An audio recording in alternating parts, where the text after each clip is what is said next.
Les derniers seront les premiers, nous disaient Céline Dion et Jean-Jacques Goldman en chanson dans les années 90. Aujourd'hui, la question c'est, est-ce que les derniers Jedi sont dans les premières images de Star Wars 8 ? C'est l'une des questions à laquelle on va répondre, ou tenter de répondre tous ensemble dans le Faucon Millennium de Fanzone, en compagnie de notre conseil des Jedi, c'est-à-dire Corentin, Salut. C'est-à-dire Thomas, et c'est-à-dire Gauthier, avec ce magnifique sabre laser qu'on a laissé éteint car il fait beaucoup de bruit. Mais c'est peut-être le sabre laser de Mark Hamill dans Le Retour du Jedi, ça on vous le dira peut-être à la fin. Bonjour à vous trois. Salut. Alors donc voilà, comme pour rebondir sur ce que l'un des internautes nous disait, Louis Gabriel, qu'on salue, et qui nous disait salut à tous et que la force soit avec vous. Écoutez, la force, elle a été avec nous la semaine dernière, en fin de semaine, puisqu'on a enfin découvert la bande-annonce de Star Wars 8, donc réalisée par Rian Johnson, qui sortira le 13 décembre. Et c'est, on va dire qu'on les a bien attendus, ces images-là, parce qu'on n'avait jamais eu de teaser avant. Est-ce que du coup, ces images-là étaient à la hauteur de l'attente ? Est-ce que ça valait le coup d'attendre aussi longtemps ? Moi déjà, tu me montres une image de Star Wars, peu importe, je suis complètement captivé, j'ai envie de me taper la tête contre la table, quoi. Mais c'est pour ça qu'on a enlevé la table aujourd'hui d'ailleurs. Mais je trouve qu'ils ont été un peu avares. Honnêtement, parce que entre tous les fondus au noir, entre des plans qui sont carrément des plans sur une main, sur une carte et tout, on a envie de voir plus de spectacles, quoi. On a envie de voir du vrai Star Wars, des vaisseaux, des choses extraordinaires, quoi. Là, il y a quelques plans comme ça avec des nouveaux vaisseaux, notamment, dont on va peut-être reparler après. Mais il manque un peu quelque chose. Il en manque, quoi. C'était pas assez waouh. Effectivement, on s'attendait. Pardon, je t'ai coupé. Non, vas-y. Je pense qu'on s'attendait quand même à quelque chose d'un peu plus, parce qu'on l'a attendu longtemps cette bande-annonce. Le film sort en décembre. Là, on est en avril déjà, et on s'attendait peut-être à quelque chose d'un peu plus démonstratif. En même temps, si on reprend le teaser du Réveil de la Force qui était sorti pour le coup 1 an avant le film, c'était des petits plans comme ça aussi, très parfois contemplatifs, énigmatiques comme ça. Et je pense que dans la première bande-annonce, dont je sais pas quand est-ce qu'elle tombera, mais on aura quelque chose d'un peu plus spectaculaire déjà. Moi, ça m'a plutôt satisfait comme bande-annonce parce que on a l'impression qu'ils ont trouvé un ton pour la trilogie qui sera le même pour les 3 promotions des 3 films. Et du coup, ça me choque pas d'avoir le même type de bande-annonce, le même type de fondu au noir qui sont un peu frustrants mais très énigmatiques, qui du coup dévoilent rien, mais c'est bien parce que il y a d'autres films, d'autres franchises aussi connues dont parfois on se connaît au moins un tiers du film avant de l'avoir vu. C'est presque le cas pour les Gardiens de la Galaxie, par exemple. On a vu beaucoup d'images. En tout cas, c'était le cas pour Amazing Spider-Man 2, dont on avait vu un tiers du film avant qu'il sorte. Je crois qu'il y avait un fan qui avait quasiment remonté pratiquement tout le film avec les bandes annonces seulement et les matériels promo. Voilà, tu vois. Alors là, du coup, d'avoir une bande annonce qui est énigmatique, oui, ça frustre le fan qui a envie des infos, comme moi je le suis, mais ça frustre moins le fan qui, comme moi je le suis, attend des surprises aussi à l'écran, tu vois. Donc moi, je suis plutôt pour ce genre de bande-annonce. C'est complètement schizophrène ce que tu viens de dire en fait. C'est que t'es à la fois frustré, mais à la fois t'es content d'être frustré, quoi. Mais c'est ça le fan. Le fan aime se faire du mal. Moi, je trouve il aime découvrir. Je trouve quand même qu'il y a un problème sur la notion de teaser, si tu veux. C'est que teaser, d'accord, ça doit pas en montrer beaucoup. Mais au moins, envoie du steak, tu vois. Il y a des vaisseaux, il y a quand même des belles images. Il y a de la voix. Et surtout, on se pose encore plus. Moi, perso, je me pose encore plus de questions maintenant que j'ai vu ce teaser qu'avant. C'est-à-dire que je m'en posais déjà beaucoup. Exactement ça. C'est qu'en fait, peut-être le but de ce teaser, c'était peut-être d'être intriguant. Et pour le coup, ça réussit parce qu'on a que des nouveaux. Enfin, on a que les anciens personnages, on n'a aucun nouveau. On sait pas vraiment de quoi va parler le film, à part évidemment qu'il y aura l'entraînement de Rey. Kylo Ren, on sait pas trop si ce n'est qu'il a pété son casque sûrement dans la rage. Il y a pas mal de plans assez énigmatiques. Même on se demande aussi, je sais pas si vous y avez pensé, est-ce que on va pas assister au premier flashback de toute l'histoire de Star Wars, le premier vrai flashback, parce que l'épisode 7 c'était un peu biaisé. C'est tous ces plans en fait où il y a ce qui semble être Luke avec R2D2 devant un bâtiment en flammes, puis le Captain Phasma qui arrive. Est-ce que c'est pas là en fait Luke va raconter comment Kylo Ren est parti en sucette et on va voir les images en fait. Est-ce qu'il n'y a pas une petite révolution de palais qui se prépare dans Star Wars et dont on a le premier aperçu ici ? On peut tout imaginer. Moi, j'y crois pas beaucoup parce que le découpage d'un Star Wars, c'est très très balisé au fait. Il faut que ça commence par il y a bien longtemps dans une galaxie lointaine, qui est le générique déroulant, qui est les transitions avec des volets et tout ça. On sait comment ça doit être découpé un Star Wars. Donc si là on révolutionne complètement le truc en faisant toute une partie du film qui se passe dans le passé et qu'on revient, je sais pas. On peut s'attendre à tout. Je dis pas que ça n'arrivera pas, mais pour le moment, j'y crois pas beaucoup. En fait, les surprises formelles, pour l'instant, on les a plutôt eues du côté du spin-off. Du côté de Rogue One, il y a eu des petites surprises comme ça de mise en scène, Ouais. des tentatives de sortir du cadre Star Wars dont tu parles. Après, pour le 7, 8, 9, je pense qu'ils vont quand même essayer de rester un peu cadrés. Je sais pas si c'est un flashback, peut-être effectivement on peut pas fermer la porte à ça. On voit le capitaine Phasma en tout cas, avec des troupes. Je sais pas, ça peut être aussi un truc qui s'est passé. Ouais, peut-être que durant l'entraînement de Rey, il va se passer plein de choses parce que l'entraînement va être très long et du coup on voit ces images-là à l'écran avec cette école ou espèce d'académie en flammes. Mais cette scène, en tout cas cette scène de nuit en flammes, etc., avec Luke et R2D2, vraisemblablement c'est Luke, mais pour moi c'est soit un flashback, peut-être même un flash forward en fait, parce que cette image on l'avait déjà vue dans le. Je regarde trop Lost. Non. Et en même temps, c'est DJ Abrams Mais qui non, mais produit. parce que donc, cette au bout image d'un moment- on avait déjà un plan comme ça dans la vision. Alors je sais pas comment faut appeler ça, mais la vision de Rey dans la remise de Maz Kanata là, dans le réveil de la Force. Elle prend le sabre donc, de si- Luke dans les mains. C'est soit un flashback, soit un flash forward, puisque c'est la même scène. Donc c'est quand même assez bizarre. Mais pour moi, si c'est un flashback, c'est le même type de flashback qu'on a eu dans l'épisode 7, c'est-à-dire vraiment un flash. Une vision. Alors, on a Rémi qui nous dit: suis-je le seul à avoir entendu la voix de Yoda dans le trailer? Écoutez, je pense que oui. Je sais pas si vous, ça vous a marqué. Moi, ça m'a pas. Parce que non. a priori, c'est la Es-tu voix. sûr d'avoir vu le bon trailer C'est celui ouais, de déjà- Battlefront 2, je pense. Est-ce que C'est c'est celui de la- l'épisode 1. Parce qu'en fait, c'est comment ça s'appelle, c'est a priori la voix de Luke. Et si c'était la voix de Yoda, les mots seraient inversés. Donc normalement non, mais peut-être qu'il y a. Parce que quand il y a le casque de Kylo Ren, je sais pas si vous avez entendu, il y a une petite voix derrière. Peut-être ça.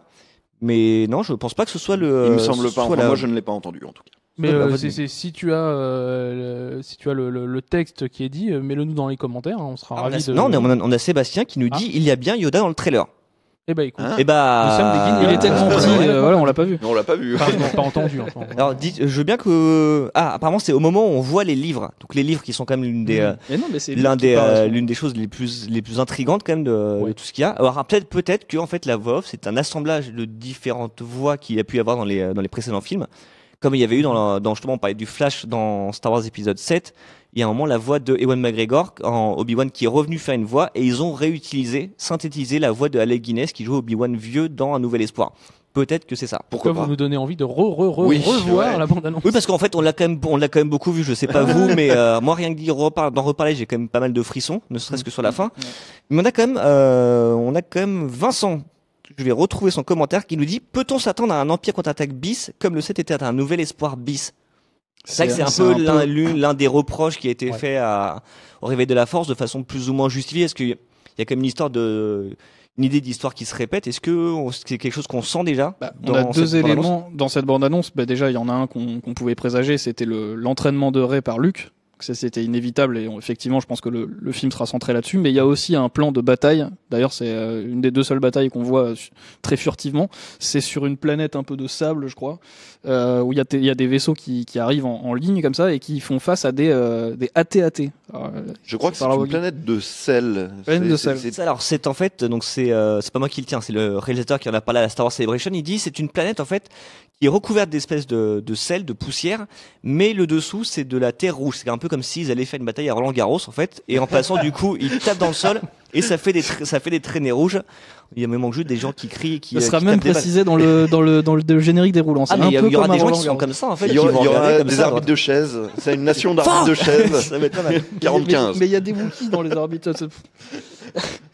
Alors, En tout cas, c'est une scène qui fait évidemment écho à la bataille de Hoth au début de l'Empire contre-attaque. Donc c'est pour ça que, effectivement, il y a en tout cas des détails qui peuvent laisser penser que, au même titre que le réveil de la Force était en écho à Un Nouvel Espoir, celui-là sera peut-être en écho un petit peu, au moins partiellement, à l'Empire contre-attaque. Et en sachant justement, tu nous parles de la bataille de Hoth, et dans la bataille de Hoth, si vous vous souvenez bien, moi, on voit un hologramme de Obi-Wan, ce qui me fait une belle transition vers tous ces commentaires qui nous disent il y a non seulement Yoda, mais il y a aussi Obi-Wan. Apparemment, quand on voit le casque écrasé, c'est la voix de Obi-Wan. Est-ce que vous avez vu la même bande-annonce? Je vous jure que vous avez Où vu est-ce que vous la nous bande-annonce faites de l'épisode marcher 1, les gars. Parce que là, C'était la menace fantôme, ça. Il y avait Dark Maul aussi. Florian qui nous dit lui aussi, pensez-vous que l'épisode 8 va être un remake de l'épisode 5? Alors remake, on va peut-être pas aller jusque-là, Quand même. mais il y aura peut-être des échos, parce que c'est vrai que c'était aussi l'une des forces, moi je trouve, de Mais c'est un de peu la Force. C'est la façon dont en fait ils rejouaient un petit peu le. C'est ça, c'est un l'épisode peu, 4. c'est un peu le cahier des charges de la nouvelle trilogie. C'est-à-dire que il y a cette mission de faire à la fois un reboot de Star Wars, un remake de Star Wars, une continuité de Star Wars. Tout ça est très très compliqué. Donc, je pense qu'on va reconnaître un petit peu dans cet épisode 8 l'Empire contre-attaque. Mais ça va pas être tout à fait pareil, de la même manière d'ailleurs que le Réveil de la Force n'était pas tout à fait pareil que l'épisode 4. Oui, il faut voir ça comme des sortes de réincarnation d'un film. C'est-à-dire que ils ont pris une espèce de tonalité, d'ambiance et quelques storylines, quelques éléments d'histoire, et ils reprennent ça, ils le remettent avec des nouveaux personnages, ils rajoutent d'autres choses, et ça devient un autre film. Mais on est plus, comme on n'est ni dans le reboot, ni dans le remake, ni voilà. Moi, je parle de réincarnation par défaut, parce que j'ai un peu que ça qui vient. C'est un jeu de mots sur réincarnation. Oh là là, eh ben, j'y avais pas pensé, Voilà, mais, bah, tiens. mais voilà, oui, complètement. Ouais, voilà, merci beaucoup. Moi, je Tout pense ça qu'on va était- s'arrêter tout ça là-dessus. était hein. intentionnel, j'avais tout pensé. Mais tu parlais du ton, de l'ambiance. En fait, c'est vrai que on remarque au moins le parallèle avec l'Empire contre-attaque. On le retrouve aussi sur cette idée de noirceur. On a beaucoup de plans de crépuscule. On a Ray l'affiche, qui habille déjà, un- la Voilà. typographie est très très sombre, très rouge. et très- le titre aussi. On se dit, est-ce qu'ils vont garder ce titre Star Wars en rouge jusqu'au bout et nous faire le générique déroulant en rouge? C'est quand même assez gros. Qui est quand même, rappel, mais c'est la couleur du côté obscur, quoi. C'est les sabres laser rouges, tous les sites. Et du coup, parce que l'Empire contre-attaque était l'épisode le plus sombre de la première trilogie. Ça peut laisser présager une fin particulièrement sombre hein, pour celui-là. Et puis il y a aussi le choix du réalisateur, parce que qui est Ryan Johnson, hein, c'est bien ça. Si on se rappelle de Looper, c'est un film de SF qu'on a beaucoup aimé, mais qui a un petit peu qui a un petit peu dark comme ça, qui est un peu âpre. Donc ouais, il risque de nous faire un épisode de Star Wars un peu déviant, mais tant mieux quoi, tant mieux. On vous conseille si vous ne l'avez pas vu, de voir Looper, même de voir Brick, le premier film de Ryan Johnson, qui est une sorte de film noir, mais dans le milieu du lycée, un peu un Véronica Mars, mais en bien sombre et bien trash. Et c'est vrai que tu fais bien de préciser qu'en fait, c'est ce réalisateur qui est derrière, parce que moi, en fait, je suis autant impatient de voir le nouveau Star Wars que le nouveau Ryan Johnson, puisqu'il fait un film tous les 5 ans, donc faut autant en profiter. C'est son troisième, là. C'est son quatrième, parce qu'il avait fait une arnaque presque parfaite au milieu. J'ai mal fait mes Que je t'encourage à voir, même s'il est un peu moins réussi. Ouais. Mais voilà, et d'ailleurs, on sent que visuellement, ce mec-là est très doué, et ça se ressent un petit peu dans la bande-annonce aussi, parce qu'on a quand même des plans qui sont à tomber. Et on parlait tout à l'heure quand même de changements stylistiques. Là, il y a un ou deux plans où on se dit et puis non, dans un Star Wars, genre le plan d'entraînement, on en parlait d'ailleurs hier. On se disait le plan où Rey s'entraîne sur le bord de la falaise de l'île. C'est sublime ça. Hein. Avec Luke qui la surplombe, voilà, et qui assiste à son entraînement et tout. On n'a jamais vu ça dans Star Wars. Voilà. Non, parce qu'en général, quand on utilise des sabres laser dans Star Wars, c'est pour faire des moments d'action, c'est pour faire des moments un petit peu de bravoure, quoi. Et là, voir un plan très très large sur cette île avec juste une personne qui s'entraîne avec un sabre laser dans un coin de l'image qui est même pas vraiment centré, c'est étonnant. Ça fait vachement écho au tout dernier plan de Star Wars 7 en fait. Donc quand Luke et Rey se retrouvent face à face, d'un coup la caméra en fait se met à voler, à tourner autour de l'île. Donc on sent qu'en fait Ryan Johnson dans le prolongement de ce qu'avait fait J.J. Abrams sur le précédent, mais qu'il apporte aussi sa patte, qu'il apporte ce qu'on a vu dans tous ses films. Et ce que Florian nous précise, et ce qui est vrai, il a fait aussi 3 des meilleurs épisodes de Breaking Bad. Oui. Et c'était, si vous n'avez pas vu la série, voyez-la. Et ces épisodes sont vraiment à tomber. Donc voilà, il y a peut-être, ils ont choisi quand même un mec qui sait y faire. Pas n'importe quel ils avaient tâcheron. une vraie volonté de rentabiliser l'hélicoptère des prises de vue pour Non, mais faire plein de Non, mais ils sont galérés, ils ont mis 10 heures à monter Luke Skywalker sur une île au bout d'un autant que ça qu'ils sert. l'ont fait 2 fois, le truc. Comme pour Retour vers le futur du 1 au 2, ils ont refait la scène de fin au début de l'autre. Donc ils ont dû retourner. Et puis dans cette scène d'hélicoptère, ce que je trouve intéressant, on va dire un peu plus de façon symbolique, c'est que quand tu manies le bon côté de la force, tu dois être humble, tu dois ne pas. Et là, montrer Rey isolé, montrer de loin, etc. Ça te montre aussi que malgré la puissance qu'elle dégage en maniant son sabre et qui la rend puissante, elle n'est qu'une poussière dans la galaxie. Ouais, elle se fond dans le décor. Ouais, ça c'est génial. Mais c'est peut-être ça en fait le gros du film, comme l'était l'Empire contre-attaque, c'est peut-être qu'il va être beaucoup plus humain que ne l'était le précédent. Parce que d'ailleurs, on voit Kylo Ren sans son masque, on le voit à un moment un visage découvert avec une cicatrice et un sabre laser. C'est un côté, ça y est, il arrête d'être un wannabe Dark Vador, il va devenir vraiment un vrai méchant à part entière. Et c'est peut-être ça en fait, tout le monde va se montrer à visage découvert, tout le monde va assumer son destin, ou au moins s'engager vers son destin. C'est peut-être ça en fait, on va avoir un film humain plus qu'un film d'effets spéciaux, un blockbuster. Ouais, tout à fait. Puis il y a aussi un autre plan dans la bande-annonce qui est là, pour le coup, on a parlé d'un plan de grand ensemble. Il y a un gros plan sur la main qui est au sol et puis les petits cailloux qui commencent à se soulever pour montrer qu'elle commence à contrôler la force. Et ça aussi, c'est un plan. On disait que c'était peut-être une rime visuelle avec Man of Steel, c'est ça Man of Steel ou Batman Non, la fin de Batman v Superman. Batman v Superman, ouais. Reste dans la Justice League après. Ouais, On vous dit ça. que ça. Mais maintenant, on a la technologie visuelle de faire ces plans-là. Et même si c'était un petit peu chaotique, on va dire, dans les premiers Star Wars, maintenant on fait ça très très bien et c'est assez joli, quoi. La dernière fois qu'on a soulevé de la caillasse avec un ralenti, c'était la grosse pierre que soulevait Luke pendant l'entraînement du Yoda. Voilà. Maintenant, c'est des tout petits Ça fait encore un. Elle débute. Ouais. Bah oui, non, mais... Alors, je voudrais qu'on salue quand même Isaac qui nous dit salut, il est quelle heure en France? Moi je suis au Canada, il est 6h du matin. Merci beaucoup à toi de c'est nous sympa, regarder de si bon matin. Il est 12h40 chez nous. Voilà, exactement, 41 même d'ailleurs pour être 41. précis, parce qu'on est quand même dans Star Wars et on maîtrise la force. On a Damien qui nous dit l'héroïne de Rogue One sera-t-elle dans Star Wars 8? Alors, on voudrait pas trop spoiler Rogue One. Est-ce que... Tu n'as manifestement pas vu Rogue One. Voilà. Donc, Regarde du coup, Rogue One. c'est compliqué pour diverses raisons, mais après, a priori, il devrait pas y avoir On de sait personnage jamais. de Rogue One du tout.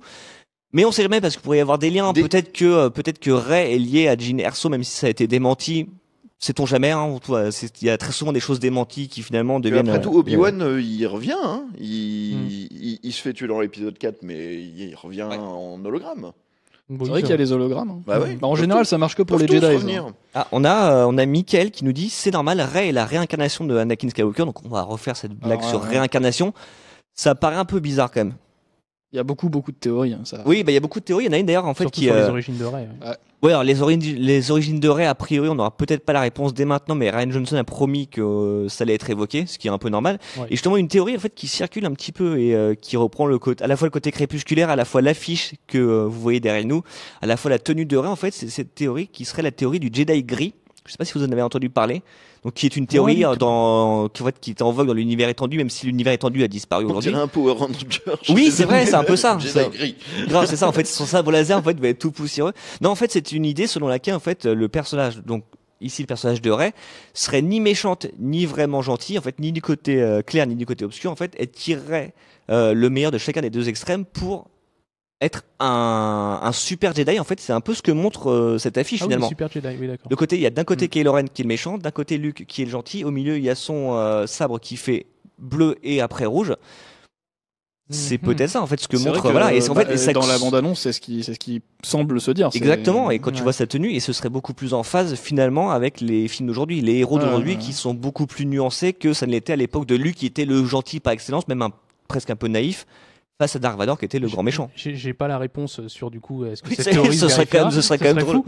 Mais en fait ça me permet de rebondir sur le fait que quand même Disney quand ils ont racheté Lucasfilm ont dit l'univers étendu n'a jamais existé et ils n'arrêtent pas de piocher dedans en fait. Et en fait C'est ils le recréent en fait à leur sauce. Ils le recréent en le rendant officiel donc c'est assez presque triste de voir que tout ça n'existe pas mais au final non, c'était quand même une bonne idée ça, on va le reprendre.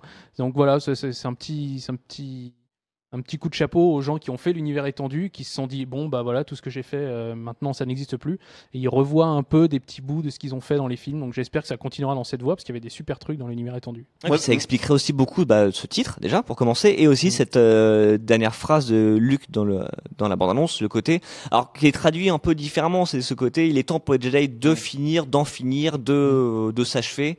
Peut-être que il est temps pour les Jedi de finir leur repas. Peut-être qu'on verra après dans le contexte. Mais peut-être qu'en fait, c'est ça, en fait, cette idée de dernier Jedi, c'est en fait, on va passer au stade supérieur. Et c'est pour ça que peut-être on va vers une révolution de palais. J'aime beaucoup ce terme pour parler de Star Wars 8. Peut-être c'est ça, en fait. Peut-être peut-être que la galaxie Star Wars va passer dans une autre dimension. Et que les Jedi, ça va devenir en fait un truc obsolète et en fait on va avoir des super Jedi. Mais il y a aussi une autre citation de la bande-annonce. Alors corrigez-moi si je me trompe parce que je l'ai revu des dizaines de fois, mais elle rentre pas. Mais en gros, c'est Luke qui demande à Rey que vois-tu, que ressens-tu, et elle lui dit l'obscurité, la lumière et l'équilibre. Et là, il lui dit c'est tellement plus fort. Donc voilà, c'est peut-être en fait lui qui a passé des années ou on sait pas combien de temps d'ailleurs sur son île à étudier et peut-être a fait le constat que finalement l'équilibre entre les deux se trouvait justement entre le côté obscur et la lumière. Ce qui remet quand même en cause toute la, j'ai envie de dire entre guillemets, la moralité ou même l'essence même de Star Wars, parce que c'est le combat du bien contre le mal, etc. Donc ils vont peut-être nous amener vers quelque chose de totalement différent, et ça remet en cause, mais vraiment pour le coup tout. Moi, ce que j'aime bien, c'est que Corentin, tu parlais d'aller piocher ou picorer dans l'univers étendu. Moi, j'aime bien comment ils s'en foutent complètement de l'univers créé par George Lucas. C'est-à-dire que il y a plein de trucs qu'on a complètement oubliés. George Lucas, il disait que c'était très très important que les Jedi soient formés dès la plus jeune enfance et tout. Ces gens, on s'en fout maintenant. Si ça se trouve, on l'a testé au midi-chlorien, Ray, parce que si ça se trouve, on a abandonné ce terme. Ils ont perdu la petite machine, c'est ça. Donc, il y aura un vieux Jedi en fait qui va s'entraîner avec elle. En fait, ça se trouve c'est elle qui va former Luke. En fait, on sait pas. Et donc on est juste en train de créer une autre mythologie un petit peu, de s'écarter de ce que George Lucas avait fait et peut-être d'aller beaucoup plus loin. Effectivement, pourquoi pas ce Jedi gris. Mais c'est peut-être ça qui est un peu excitant avec cette nouvelle trilogie. En fait, c'est peut-être que je suis le seul que ça branche, mais cette idée en fait que Star Wars va être réapproprié par des gens biberonnés à la génération Star Wars. On regarde J.J. Abrams, Rian Johnson, c'est à peu près la même génération. Ils sont dans les années 70, ils ont découvert Star Wars sur grand écran.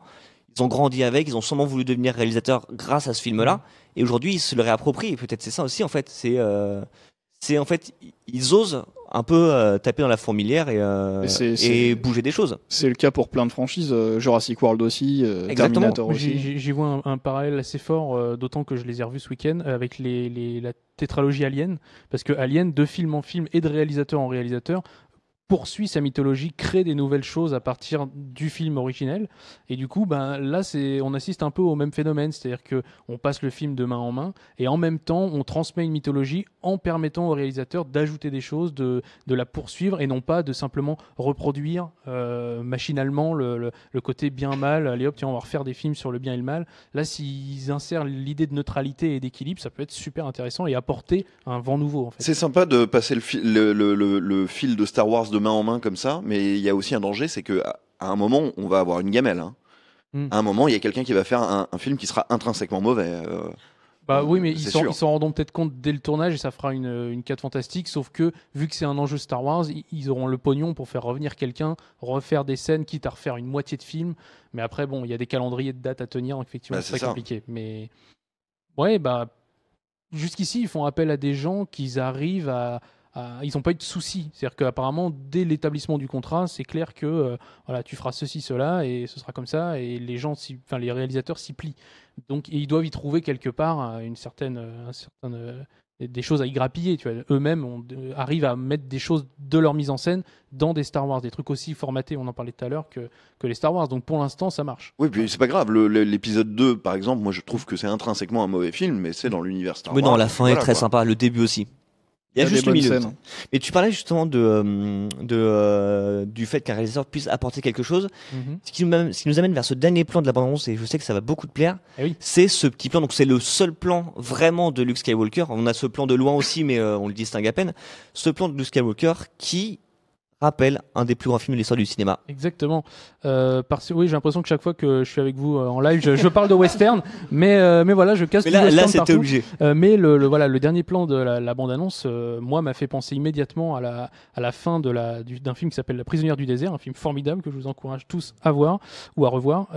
Et voilà, c'est ce plan où il y a Luke au détour de la sortie d'une grotte, voilà, avec derrière lui le paysage de l'île. Et il est seul comme ça. Et le dernier plan de La prisonnière du désert, c'est John Wayne qui est au sortir d'une cabane avec derrière lui le désert de Monument Valley. Et il va se retrouver à partir seul vers son destin, vers une solitude aussi. Et Luke, c'est un peu ça. C'est le gars a vécu en solitaire sur toute une île, sur une seule île pendant des années visiblement. Et là, on le retrouve tout seul et probablement que c'est un peu son crépuscule à lui. Ça va être le moment où il va dire un peu au revoir, quoi. Alors dans le 8 ou dans le 9, mais on sent que c'est le dernier round pour lui. Il n'y aura sûrement pas de Star Wars 10 pour Mark Hamill. Et puis symboliquement, c'est très fort parce que La prisonnière du désert dont tu parlais, c'était vraiment le film qui fermait l'ère du western à papa, du western qui trouvait que les cowboys étaient des gentils, les indiens des méchants et tout ça, et qu'on allait vers un western qui était beaucoup plus trouble. Là, c'est peut-être qu'il fait pareil avec Star Wars. Peut-être que c'est ça ce qu'il annonce. C'est la fin de Star Wars de la génération de nos parents ou de la génération d'avant, et qu'on va vers une autre génération de Star Wars qui est faite par les fans et ça annonce peut-être un virage, ce plan. D'autant que cette année, on avait aussi eu Logan qui était un petit peu dans la même démarche pour Marvel. Complètement, ouais. Donc c'est vrai que c'est peut-être une page qui se tourne. C'est pour ça les héros crépusculaires, en fait, finalement, ils sont appliqués un peu partout. Et on a Tom qui nous dit ah super, j'y ai pensé aussi.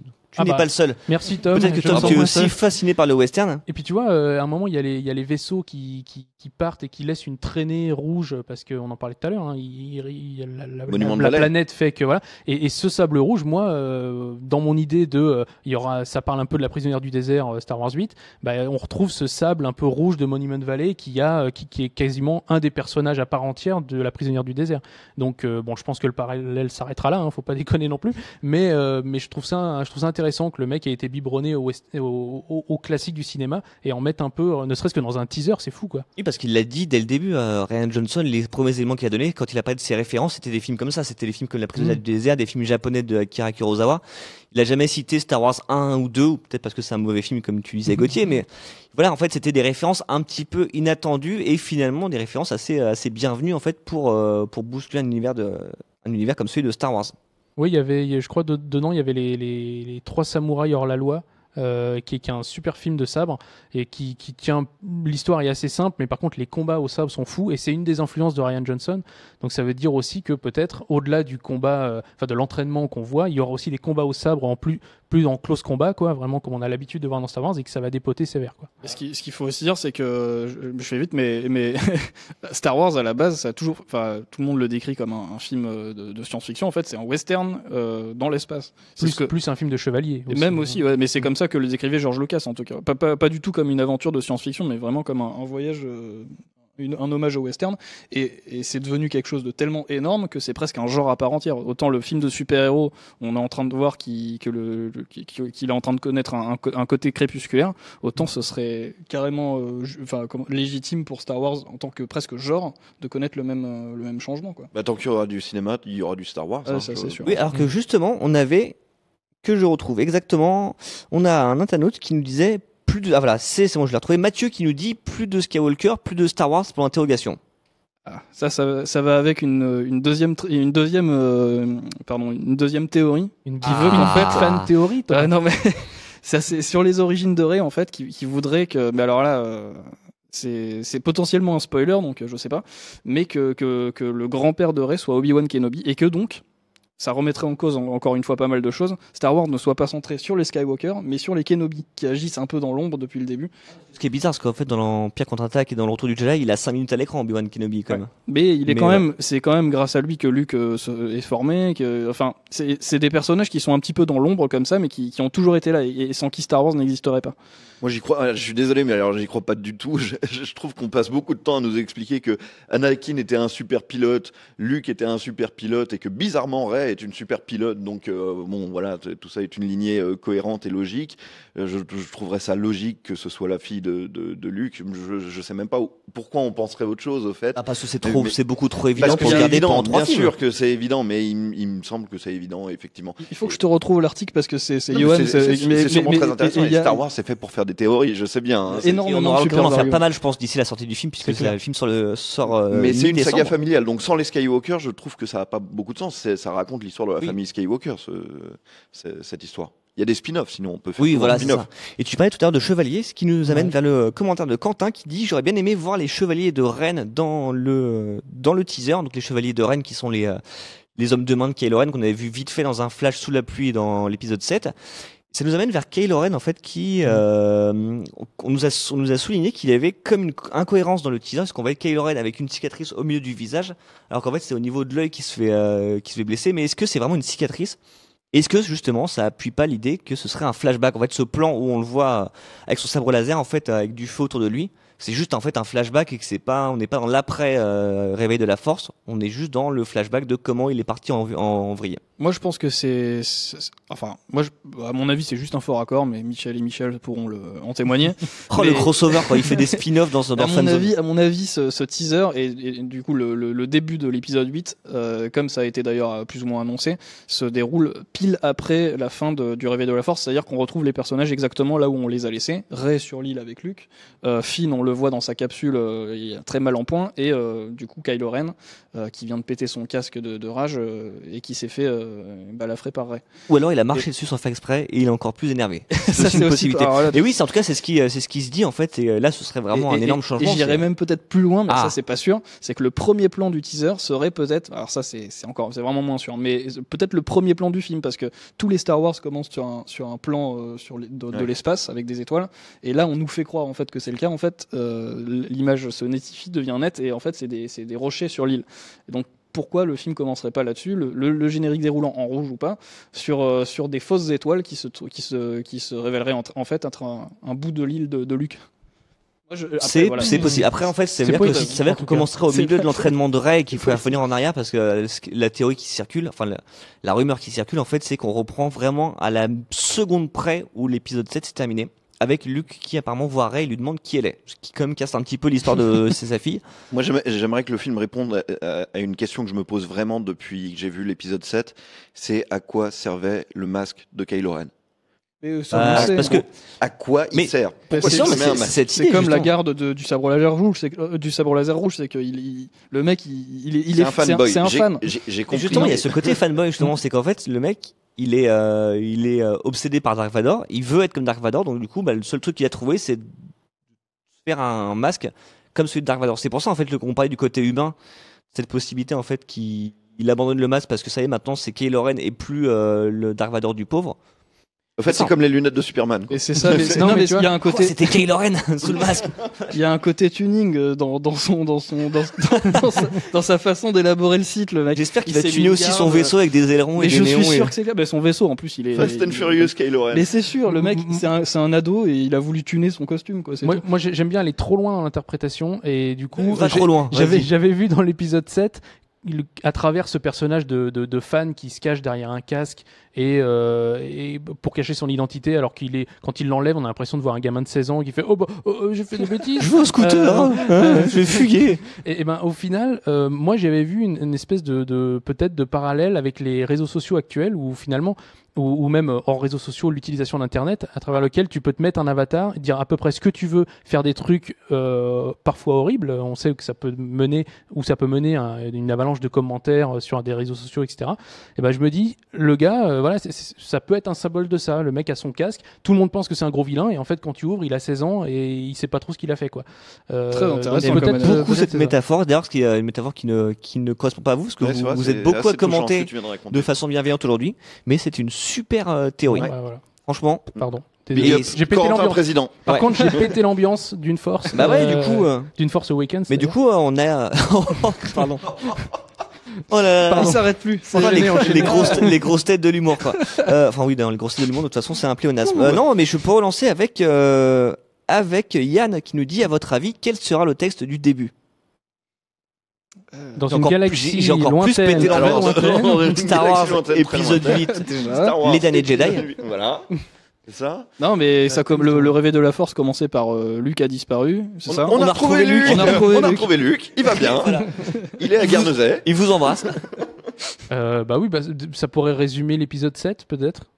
Les événements de l'épisode 7, parce que c'est ce que faisaient les autres épisodes. Des fois, ils faisaient un gros résumé de ce qui s'était passé, et aussi de ce qui s'était passé entre chaque film, mais aussi des résumés de ce qu'on était censé avoir déjà vu. Donc peut-être qu'il y aura, souvenez-vous, Aurait fait ceci. C'est vrai que vraiment que les résumés de ce qui se passait entre eux, parce que généralement il se passait toujours 1 ou 2 ans ou 6 mois entre chaque film. Là, il y aura peut-être qu'un mot, quoi. Luke et Rey n'ont pas bougé. Ils se regardent dans les yeux. Elle lui tend son sabre laser. C'est avec des didascalies, genre, il marche. Il la regarde et enlève sa capuche. Il n'y a rien à raconter entre les deux. Extérieur jour. T'as juste un petit compte à rebours. Et la musique de John Williams fait 3 secondes. Elle commence, puis merci. C'est fini.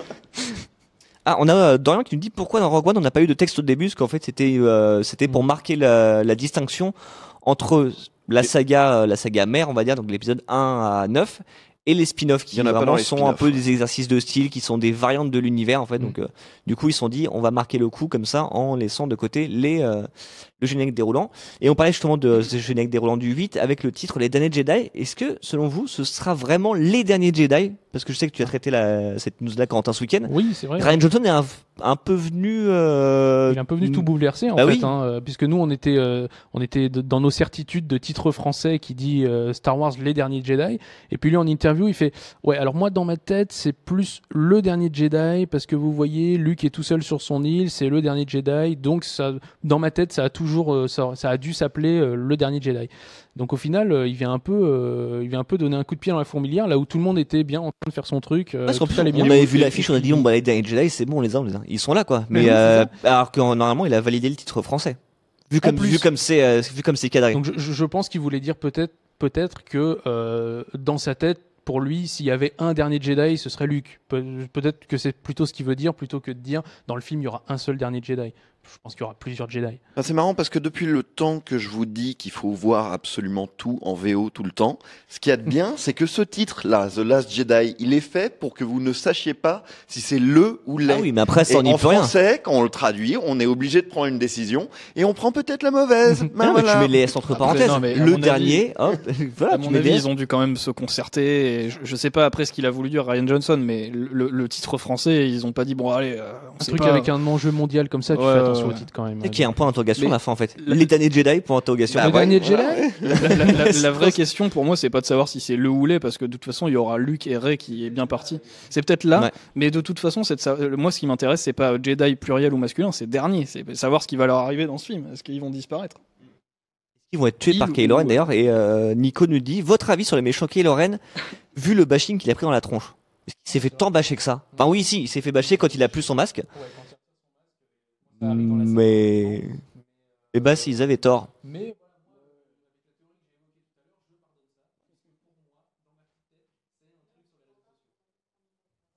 Ah, Apparemment, le micro, Quentin a là. un problème de micro, donc je vais lui passer le mien. Désolé. Donc voilà. Donc je disais que vu que ma théorie dans Star Wars c'est que Kylo Ren est en fait symboliquement un truc qui dénonce les réseaux sociaux et les abus qui peuvent se passer sur les réseaux sociaux. Le fait qu'il enlève son masque montre que bah il était le petit Jones qu'on pensait pas qu'il pouvait faire tout ça et qu'il était aussi jeune et qu'il se rendait peut-être pas compte de ce qu'il faisait. C'est ça la surprise du film pour moi. Et du coup bah moi il m'a plu. Enfin pareil j'ai un peu souri et puis à la réflexion j'ai fait ah tiens c'est peut-être ça. Voilà. Et du coup je pardonne. Mais par ailleurs, pour répondre à ce que tu disais, les derniers Jedi, c'est pas forcément les tout derniers. Tu vois, t'as écouté le dernier Jamiroquai. Ah non, bah non. Il y en aura Tu vas bien un après, tu vois. C'est le dernier en date. Mais c'est ils avaient ça. peut-être qu'ils voulaient mettre C'est les très derniers de bizarre Jamiroquai. C'est le dernier pour le moment. On a Johan, donc pas Johan que vous connaissez, que vous voyez régulièrement, un autre Johan, qui nous dit Qu'on Kylo salue. n'est pas le méchant, il va revenir du bon côté de la force, comme son grand-père à qui il voit un culte. L'affiche me fait penser à cela. Ce qui n'est C'est pas possible. faux. Pourquoi Mais en tout cas, sur Kylo Ren, s'il y a un truc qu'on peut, enfin, par rapport au bashing, c'est ce qu'on peut pas du tout reprocher au Réveil de la Force, c'est on peut lui reprocher d'avoir fait plein de références à Un Nouvel Espoir et d'être un copier-coller. Là, c'était quand même une nouveauté, donc on va pas cracher dans la soupe. Adam Driver est un super acteur, hein, on ne le répétera Oui, jamais ça, assez. c'est vrai. Ouais, c'est vrai. Ouais. Je crois qu'on a un petit peu fait le tour quand même. Enfin, on a un petit peu fait le tour. Déjà. Voilà, c'est ça, c'est qu'on pourrait encore en parler des heures, on a encore plein de théories qu'on pourrait évoquer, on a encore plein de théories sur le titre, sur l'affiche, on attend avec impatience la prochaine bande-annonce Mhm. qui pourrait arriver. Alors donc il y a le May the Force le 4 mai, qui est la journée de célébration de Star Wars. On aura peut-être des nouvelles photos peut-être, parce que bande-annonce ça Ouais. paraît tôt. Après il y a la D23 qui est la convention des studios Disney entre le 14 et le 16 juillet. Une semaine après il y a le Comic Con de San Diego où généralement tout le monde y va et balance des grosses images. Puis après, il va Peut-être vite qu'on- sortir le film quand même. C'est vrai Bah, que vite en même temps, c'est dans- c'est dans 8 mois, donc c'est long Mhm. quand même. ouais, c'est vrai. Donc voilà, donc en fait on a encore largement le temps d'en reparler, on a largement le temps de voir des images, largement le temps de voir vos théories. On a Florian quand même qui nous dit le X-Wing de Poe explose sec, on n'a pas trop parlé de Poe, Oui. qu'on voit finalement très peu en fait, comme dans le Bah, 7. ça m'attriste un peu parce que moi j'avais dit avant qu'on voit la bande-annonce, qu'est-ce que vous attendiez de la bande-annonce? J'attendais qu'on en voit un peu plus de Poe Dameron, le personnage joué par Oscar Isaac. Et là finalement c'est vrai que la seule fois où on le voit, il court vers son vaisseau qui explose devant lui. Encore une fois, parce qu'il Donc, a encore déjà une explosé fois. dans le 7. Hein. C'est ça. Donc le mec a quand même pas trop de peau. Oh, et on on pourrait est- s'arrêter Corentin là-dessus. est en roue libre aujourd'hui. Ah là Et là. on espère surtout qu'on le reverra en moins fâcheuse posture et qui sera vraiment très utile. Moi, je l'ai déjà dit, c'est ce que je veux voir. Je veux que le pilote soit vraiment utile et pas juste le pilote qui dépanne pour sauver ses potes parce qu'il conduit le vaisseau, quoi. Alors très brièvement, avant de passer à vos questions sur l'actualité, on va y répondre comme chaque mercredi. Thomas Gauthier, vous, qu'est-ce que vous voulez voir dans les prochaines images de Star Wars, les ou le dernier Jedi? Ou la dernière Jedi. Moi, j'aimerais bien qu'on voit Chewbacca parce qu'il me manque. Qui est dans le Faucon Millennium, hein. Oui, c'est vrai, mais on le voit pas en chair et en poil, quoi. Regarde, ferme les yeux, il est là, il est à côté de moi. J'aimerais bien en voir plus de robots. Parce que je trouvais que le robot était notamment la grande réussite du spin-off Rogue One. Que là, on n'a pas beaucoup vu de BB-8, R2D2, 6PO, tout ça, machin. J'aimerais bien qu'on nous explique enfin pourquoi 6PO avait un bras rouge. On le sait, ça. Si ce n'est pour vendre plus de jouets. J'aimerais bien en savoir plus sur eux. Et voir les nouveaux personnages aussi. Notamment Benicio del Toro. Je suis tout à fait d'accord, il y a Benicio del Toro, il y a Laura Dern. On a vu la jeune rebelle jouée par Kelly Marie Tran qui a été présentée en photo à la Star Wars Celebration, qui apparemment aura un rôle important, mais c'est vrai qu'on ne sait pas trop qui seront les nouveaux. Et sinon, il y a la version de Tom, qui nous dit on veut rien voir, attendre la surprise. C'est aussi une possibilité. Oui, non, mais faut pas être dingue non plus. Moi, je veux bien en voir un peu plus, quand même. Moi, je pense qu'il serait bien, c'est une autre bande-annonce et terminé. Mais Oui, je pense qui n'arrivera que ce pas. sera le cas. Là, je sais pas. mais en tout cas, ce serait pas mal, je pense. Une vraie bande-annonce, Tu genre parles. de 2 minutes 30, ça n'arrivera pas, je pense. Il va y avoir la bande-annonce Mais- japonaise, la coréenne, la chinoise. Mais ce serait cool que Il va y en aille avoir voir le le film 17 000 C'est des vrai que bandes-annonces. ce serait bien. Mais après, voilà, c'est le marketing étant ce qu'il est, les Voilà. blockbusters étant ce qu'ils sont, le milieu du cinéma étant ce qu'il est. C'est plus compliqué. Je termine quand même avec une question de Flavien qui nous dit qui est Finn. Alors là, c'est compliqué parce que du coup, si Bah. ça nous remonte, ça nous l'as fait pas vu remonter l'épisode 7? voilà, ça nous fait remonter vachement loin. Donc c'était un ancien Stormtrooper qui du coup s'est rendu compte que ce qu'il faisait était pas bien et qui a rejoint le camp des rebelles. Donc il est joué par John Boyega. Il est pas en très bonne posture à la fin du 7. On va le retrouver dans le 8. Il a dit qu'il serait là et qu'une fois qu'il serait soigné, il repartirait au front. Peut-être que la question est plus est-ce que lui n'a pas des origines Ah, peut-être que c'est ça, je sais pas. Il Mais nous dit, peut-être vous- que il c'est nous dit, les vous- origines de Finn. il nous dit vous pensez D'où vient quoi Finn Il nous dit vous pensez quoi de Finn? Ah, Bon, on l'aime bien. Bah On l'aime ouais, bien. il est sympa. Et pourquoi il s'appelle FN? Parce Ah que non. son C'est nom vrai, d'origine, c'est c'est vrai, ça, c'est quand même. vrai. Oui, c'est c'est vrai. une bonne question. Chez Star d'ailleurs. Wars, je crois qu'ils Ouais. savent pas ce que ça veut dire. Oui, voilà, c'est assez. Ça n'a c'est pas la moins- même signification. Ça se passe dans une autre galaxie. Ouais, très très très lointaine. lointaine. Il y a Très bien longtemps. Et donc voilà, donc on reparlera bientôt de Star Wars 8. En tout cas, merci à vous pour vos commentaires, merci à vous pour vos Non, merci. analyses et vos avis. Et donc maintenant, il est temps, avant de passer à la suite de notre grand jeu, la team Fanzone versus la team Internaute, de répondre à vos questions sur l'actualité, sur Star Wars ou hors Star Wars. Vous pouvez y aller. Donc je vous laisse quelques minutes, quelques secondes, le temps de poster vos commentaires tant qu'ils arrivent. Pendant ce temps-là, Gauthier va nous chanter la Traviata. A cappella. Vous allez voir, c'est vachement bien quand il le fait. Il le fait très très bien. Alors, Laurent qui nous dit, avez-vous des news de Soul Legacy? Pas des Ah, masses. Non, pas Qui des sera masses, aussi hein. le 8e épisode de la saga, hein, parce qu'on reste dans le 8, dans la suite. Dans mon Ouais. souvenir, il est en écriture. Non, il est tourné. déjà- il est tourné. Eh ben, je suis à côté de la blague. Je tourné, sais pas du il tout. doit sortir à la fin de l'année. D'accord. Eh ben, je ne savais pas. Un petit peu en Star Wars d'ailleurs. On a Quentin qui nous demande, y a-t-il un accord Fox Marvel pour Avengers? Eh bien, toujours pas. Enfin, en fait, c'est pour intégrer les X-Men, Deadpool et Ah, pour Wolverine. ceux de la Fox, c'est ça Ouais. Ouais, les mutants, tout ça. Ouais, non, je crois que c'est pas du tout dans les cartons, ce Ça truc-là. arrivera sûrement Il pas. y a eu des rumeurs de rencontres au moment du flop des 4 Fantastiques Voilà. en salle. Du coup, il semblerait que Marvel Studios, donc Kevin Feige, se soit est tapé à la porte de Marvel, enfin de Fox, en disant bon, si vous faites rien des 4 Fantastiques, on est là. J'ai bien une petite idée, hein, je vais bien vous aider. Et puis, en fait, bon, ça, a priori, ça n'aurait pas abouti parce que je pense qu'on le saurait. Puisque là, on nous parle encore la Fox nous parle encore de faire des films X-Men, donc je pense qu'ils n'ont pas du tout renoncé Et à, puis, à ça. Puis les 4 Fantastiques, si c'est bien fait, ça peut vraiment cartonner. Donc ils ont pas c'est pas intelligent pour eux de les vendre à ce stade, quoi. Puis ils reprennent vraiment du poil de la bête avec le Logan, Deadpool et tout ça, donc ils ont aucun intérêt à se rallier à eux. Ah, non, faut non, qu'ils ils s'accrochent à ça. ils ont à ouais. attendre d'oublier un peu ils ont à attendre que les 4 Fantastiques passent sous le tapis pour essayer d'en refaire un dans 4 ans, quoi. En même temps, Ouais. moi je me demande si les 4 Fantastiques, c'est adaptable, parce que à chaque fois qu'on a essayé de le faire, c'était pas bien. Ouais, mais parce que ça s'est mal Oui, passé avec après. le réalisateur, mais en soi, c'était adaptable. C'était vraiment simple. Ce qui était prévu sur le papier par Josh Trank pour le film était vachement bien. Il avait prévu trop de trucs et il voulait pas. Il a eu des oppositions avec la Fox, quoi. Et du coup, il se trouve que Josh Trank ayant un caractère bien séché et la Fox ayant campé sur ses positions, ça a abouti à un clash qui a coulé le film. Mais s'ils avaient tous mis un peu d'eau dans leur vin, on aurait eu un film au moins correct, quoi. Ouais. Et puisqu'on parle de la Fox, on a une double question de Florian qui nous dit d'abord, des nouvelles du Alien de Neil Blomkamp, et deux, est-ce que Ridley Scott arrêterait de faire n'importe quoi avec Alien? Alors on est moins d'accord sur la deuxième question, mais on voit l'idée. Sur le premier, par contre, c'est quasiment mort parce que le projet a été repoussé pour laisser passer Prometheus 2, donc qui est devenu Alien Covenant. Ouais.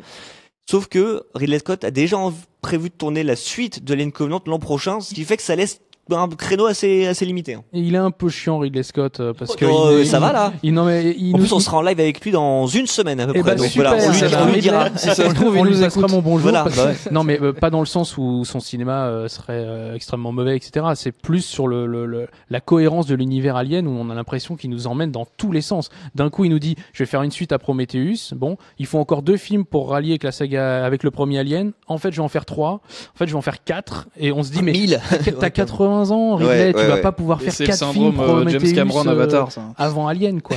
Au fait, il faut être fair-play avec Ridley Scott et il faut voir ça sous un œil commercial et industriel. C'est-à-dire que Ridley Scott est quand même une valeur relativement sûre. C'est quelqu'un qui fait des films qui sont toujours d'une qualité acceptable, voire très bonne, et le public suit.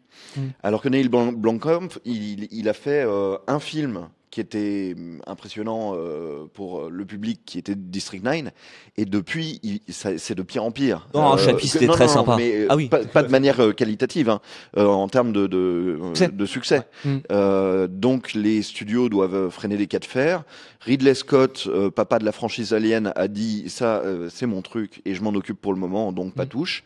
Donc ça, Ridley Scott, il négocie pas là. Il est en train de dire ça se passe comme ça chez McDonald's et puis c'est tout, quoi. Ouais, donc voilà, je pense que pour le moment, c'est lui qui fera ses films. Il fera peut-être même un Gladiator 2. Alors là par contre, il faut peut-être arrêter de déconner. Mais et alors 2 questions pour finir. Yann qui nous demande à quand un teaser de Black Panther. Alors, on n'a pas de date vraiment. Mais on se dit le Comic-Con évidemment. Comic-Con, en fait, généralement c'est souvent la réponse, Comic-Con ou la D23 parce que Marvel étant chez Disney. De toute façon, c'est le prochain film du line-up Disney qui a pas encore de.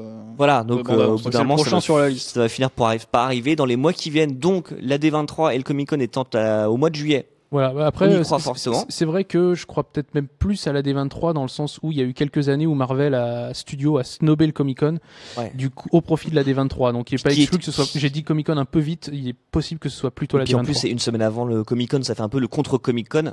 Ouais. Mais, et donc on termine par, vous êtes beaucoup, en fait, dont Tom, qui nous pose plusieurs fois la question, propos de la série Krypton. Donc oui, il y a une bande-annonce de la série qui est un préquel de Superman, qui est centré sur le grand-père de Superman sur la planète Krypton, qui a été dévoilée aujourd'hui. Donc voilà, on n'a pas beaucoup plus d'infos sur la diffusion, mais on sait que la série existe, ça y est, le pilote en tout cas existe, et après c'est la chaîne Sci-Fi qui va devoir décider. Mais voilà, donc on vous renvoie vers Allociné pour découvrir la bande-annonce de Krypton. J'ai même pas eu le temps de la voir, dis donc. Oh bah dis donc. En même temps, ce matin. T'as préféré revoir celle de Star Wars 8 pour préparer cette émission. Est-ce que ça sera diffusé en clair ou en Krypton? Alors voilà. je proposerais que Gauthier s'en aille. Le micro et voilà. Mais Gauthier il va falloir que en fait vous puissiez compter sur Gauthier pour la suite du grand jeu. La team Phase Zone versus la team Internaute. Donc c'est-à-dire que les internautes face à Allociné, pour l'instant ça fait 8-2 pour les internautes. Donc est-ce que si Allociné remonte, est-ce que ça va être la revanche du site? Avec est-ce que ça va être merci beaucoup. Ça c'est très très bon. Est-ce qu'on va se diriger vers ce qu'on appellera une petite fessée, ou est-ce que vous allez pouvoir vous rattraper, sachant qu'aujourd'hui on va jouer avec une autre franchise cinématographique. On va pas jouer avec Star Wars, on va jouer avec un célèbre espion James Bond James Bond exactement. On va jouer avec les James Bond Girls surtout. Oh là là. Sympa. En sachant qu'il y en a quand même pas mal. Oui, il y en a pas mal. J'ai sélectionné seulement les James Bond Girls qui comptent dans les films, parce qu'en fait, pas juste celles qui croisent. Pour vous donner un exemple, l'actrice qu'il croise au tout début de Spectre, l'actrice mexicaine, ne compte pas parce qu'en fait, elle n'a pas d'impact sur l'histoire. Miss Moneypenny n'est pas une James Bond Girl. M, dans Skyfall, malgré ce qu'on pourrait croire, n'est pas la James Bond Girl du film. Donc voilà, je vous laisse. Est-ce qu'on peut se contenter de dire les actrices, parce que le nom des personnages, moi je m'en rappelle jamais, quoi. Alors on va accepter le nom des actrices. Alors le nom des actrices, le prénom ou le nom du personnage. Les trois vont. Alors Je vous laisse commencer. D'abord, je tiens à m'excuser parce que je suis nul là-dedans. D'accord. Je connais très mal la saga James Bond. Donc c'est vendu. Ah, on a quand même Frédéric qui nous dit journée blague foireuse. C'est pas faux. J'ai envie de dire la farce est avec nous, mais bon, voilà. Sur ce, à vous de commencer. Sur le jeu James Bond, les James Bond. Ouais, c'est exactement ça. Et c'est à nous. Sophie Marceau. Exactement, Sophie Marceau qui jouait Electra King dans Le Monde ne suffit pas. Alors, vous nous dites Vesperlinde, la meilleure, effectivement. C'est vrai que c'est la meilleure. Et donc, Vesperlinde qui était jouée par Eva Green dans Casino Royale. Ursula Andress dans Doctor No, bien sûr. On a Ali Berry, effectivement, dans Meurt un autre jour, qui aurait pu avoir son spin-off, mais ça a été abandonné. Il y a Léa Seydoux. Léa Seydoux, qui est juste derrière toi. Enfin, derrière toi. Oui. Voilà, donc qui était Madeleine Swann dans Spectre. On a Carole Bouquet, oui, dans Rien que pour vos yeux avec Roger Moore. Je dirais... Denise Richards, la meilleure James Bond girl de toute l'histoire des James Bond girls. Avec beaucoup de guillemets. Qui est chimiste. En mini short. Ouais, c'est ça. Donc oui, Denise Richards dans Le Monde ne suffit pas d'ailleurs, face à Sophie Marceau. Léa Seydoux, Eva Green, Carole Bouquet, ça a déjà été dit. Est-ce que on s'orientait pas vers une victoire? Carole Bouquet, non, toujours pas. Ça. Jane Seymour, effectivement, Jane Seymour dans Vivre et laisser mourir avec Roger Moore. Bon, est-ce qu'on peut dire Ursula Andress quand même? Oui, mais Thomas l'a dit. Donc tu peux le redire. On peut dire Monica Bellucci. Monica Bellucci, exactement, qui jouait Lucia Sciarra dans Spectre également. Elle avait un tout petit rôle, mais elle compte parmi les James Bond Girls. Non, Martin Madonna, ça ne compte pas, malheureusement. Enfin, ou heureusement. Par contre, Olga Kurylenko, oui, qui était Camille dans Quantum of Solace. Ouais. Gemma Arterton. Ah bah voilà, pourquoi tu l'avais pas cité plus tôt, Gemma Arterton? Parce que je la gardais pour plus tard. Avec ce magnifique nom de Strawberry Fields dans Quantum of Solace également. Caterina Morino, exactement, ça marche aussi, c'est dans Casino Royale. Il y avait Halle Berry. Halle Berry a déjà été dit. Halle Berry, pardon. Attends, dans Skyfall, on a tout dit ou pas? Dans Skyfall, on a... Non, vous n'avez pas tout dit. Que j'attends. Bénédicte Marlowe. Exactement. Voilà, c'était Bérénice Marlowe, mais ça marche, donc qui jouait Séverine. C'est un mix entre Benedict Cumberbatch et c'est qui bizarre. Bizarrement est la seule James Bond girl du film, même si elle meurt assez rapidement. On a Isabella Scorupco, bien sûr, dans GoldenEye. Natalia dans GoldenEye. Donc normalement, peut-être que vous pouvez trouver la seconde. Michelle Yeoh, qui n'est pas dans GoldenEye, mais oui, ça fonctionne. Tanya Roberts, exactement, c'est dans Dangereusement Vôtre. Bien joué. Ah bah il y a Grace Jones. Grace Jones, exactement. Mayday dans Dangereusement Vôtre. On a Barbara Bach, exactement, dans L'espion qui m'aimait. Ça devient pointu, hein, Barbara Bach. Ouais. Oh, encore ça va. Ouais. Alors on a une question de à quand un spin-off sur Jar Jar Binks. Non, ça n'a rien à voir avec le James Bond Girl, mais c'est bien de bien fini, penser. Est-ce que je peux regarder sur Wikipédia parce que non, bien sûr que le faire. On a quelqu'un qui nous dit Scarlett Johansson. Non, d'ailleurs, c'est pas comme ça et ce n'est pas elle. On a parlé tout à l'heure de GoldenEye. Ouais, mais GoldenEye, je retrouverai pas. On a pas tout dit dans GoldenEye? Non, il y en a deux. Oh, c'est Barry White. Merci de. Merde. Sinon, est-ce que attention, juste le 9 à 2, il crie n'importe quoi à côté. avec une voix, la voix de Barry White, c'est assez, c'est à la fois sexy et perturbant. Je vous le dis, je vous dis que ça. Alors, je suis énervé de pas retrouver les Anita Ekberg. Elle a pas été James Bond Girl. Non. On a une Ekberg, par contre, une actrice qui s'appelait Ekberg dans L'homme au pistolet d'or, mais ce n'est pas elle. On a dit Sophie Marceau. Sophie Marceau, ça a été la première. Attention, parce que sinon, alors quelqu'un nous dit Kim Basinger, non, en fait, j'ai oublié de préciser, on prend que les James Bond officiels, jamais plus jamais n'étant un James Bond non officiel, tout comme le Casino Royale avec Woody Allen, Peter Sellers. Du coup, est-ce que on s'oriente pas vers le 9e point j'ai pas le prénom pour les internautes? C'est-à-dire que par définition, ils sont derrière leurs ordinateurs, donc. Oui, mais ceci dit, c'est une des plus connues quand même. Je peux citer des courts métrages Pixar parce que bien sûr, exactement. Non, Woody n'a pas été une James Bond girl, Buzz l'éclair non plus. Une des plus connues, tu dis? Ah oui. Il y a vraiment une James Bond girl connue qui nous ééchappe là? Oui, vous allez voir. Et c'est pas Ursula Andress, on l'a déjà dit. Non, ça a déjà été dit. Attends. Je vous laisse 10 secondes. Parce qu'après, voilà, il va faire. Je fais la musique d'ascenseur. Non,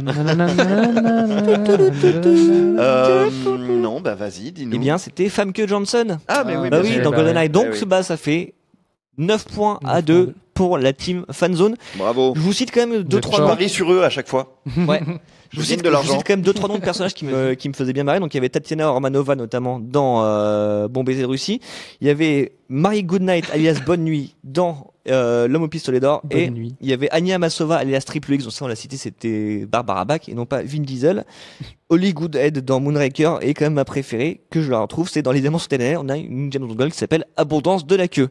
Et je propose qu'on termine sur ces moments où la saga commençait un peu à déraper, vers un machisme Quand assez. on est trop longtemps en live, le cerveau brûle. Non, c'est vraiment ce qui avait marqué.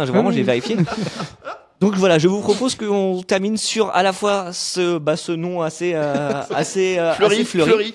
Et cette nouvelle victoire de la team Internaute qui Bravo, mène donc 9-2. Bravo. Je pense qu'on n'est pas loin de la balle de 7 parce qu'une fois à 10, je pense qu'on remettra les compteurs à 0 pour repartir sur des bases beaucoup plus saines. Mhm.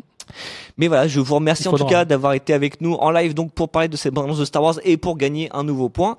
On remercie également tous les gens qui sont en coulisses, que ce soit Claire, Morgane, Julien et Constance, grâce à qui cette émission a été aussi bien réalisée. Julien, qui vous avez entendu avec sa grosse voix tout à l'heure, peut-être.